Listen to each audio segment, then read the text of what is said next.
पंद्रहमी August स्वतंत्र पर्वनी उजवણીના ભાગરૂપે હર ઘર તિરંગા અભિયાન અંતર્ગત આગામી 13મી ઓગસ્ટે જિલ્લા વહીવટીતંત્રને સુરત મહાનગરપાલિકાના ઉપક્રમે સુરતમાં વાય જંકશનથી લાલભાઈ કોન્ટ્રાક્ટ સ્ટેડિયમ યોજાશે, જેનું આજે રિહર્સલ યોજાયું.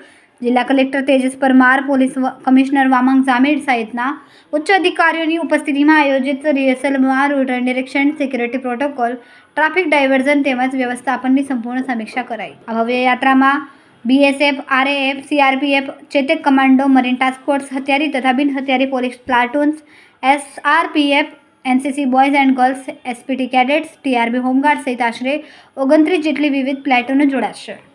કેમેરામેન સેનલ વિરાણી સાથે વિશાલ છેઠા, માનવ પ્રભા ન્યૂઝ, સુરત.